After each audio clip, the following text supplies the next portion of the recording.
আমাদের নেতৃবৃন্দকে মিথ্যা মামলা সাজিয়ে যারা ফাঁসির রায় দিয়ে হত্যা করেছেন, এই হত্যাকাণ্ডের সাথে জড়িত বিচারপতি, তদন্ত কর্মকর্তা, প্রসিকিউশন, মিথ্যা সাক্ষীদাতা, এই সকলকেই গ্রেপ্তার করে বিচারের মুখোমুখি করতে হবে।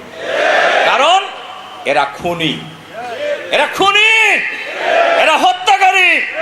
সুতরাং এদের কারুর ক্ষমা নাই।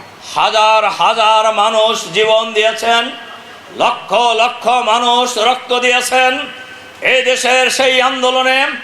এই বাংলাদেশের সকল শ্রেণী পেশার মানুষের ত্যাগ কোরবানির বিনিময়ে আমরা নতুন বাংলাদেশ পেয়েছি। এই বাংলাদেশকে সুন্দরভাবে ঢেলে সাজাতে হবে, আর নতুন করে ঢেলে সাজানোর জন্যই প্রয়োজনীয় সংস্কার করে আগে স্থানীয় সরকার নির্বাচন। নোবেল বিজয়ী ডক্টর মোহাম্মদ ইউনূস সাহেব নির্বাচনের ব্যাপারে যে রোডম্যাপ ঘোষণা করেছেন, উনি বলেছেন জুনের একদিন উনি পার করবেন না। আমরা বলেছি 1 মাস 2 মাস এদিক ওদিক কোনো বড় ব্যাপার নয়। ব্যাপার হলো সুষ্ঠু নির্বাচন।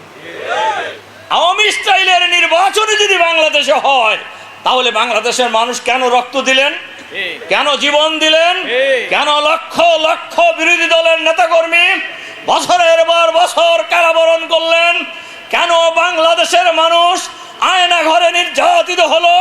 তারপরেও যদি বাংলাদেশের মানুষ আমার ভোট আমি দিব, যাকে খুশি তাকে দিব, এই পরিবেশ যদি না পায়, তাহলে এই রক্ত কি আমরা বৃথা যেতে দিব? মানুষ গণতন্ত্র পুনঃপ্রতিষ্ঠার জন্য জীবন দিয়েছে, মানুষ বিচার ব্যবস্থাকে সমুন্নত করার জন্য জীবন দিয়েছেন, বাংলাদেশের মানুষ ভোটাধিকার প্রয়োগ করার জন্য, পরিবেশ তৈরির জন্যই জীবন দিয়েছেন।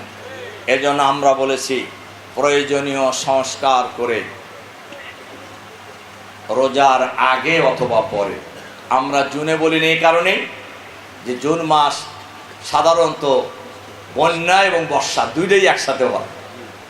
আমাদের প্রতিবেশী রাষ্ট্র বিবৃতি দিয়েছে, খুব গুরুত্বপূর্ণ একজন দেশে, ওই দেশে ওনারা ডিসেম্বরের মধ্যে নির্বাচন চায়, সবাইকে নিয়ে নির্বাচন চায়। আমরা বলি যে ভাই দাদা বাবুরা, এই দেশে নির্বাচন কখন হবে এটা আপনার কোনো বিষয় নাকি?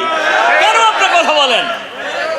আপনারা এই দেশের উপরে ছড়ি ঘুরিয়ে এই দেশকে ধ্বংস করার ষড়যন্ত্র করেছেন বারবার। বাংলাদেশের মানুষ আর কোনো ষড়যন্ত্র বরদাস্ত করবে না।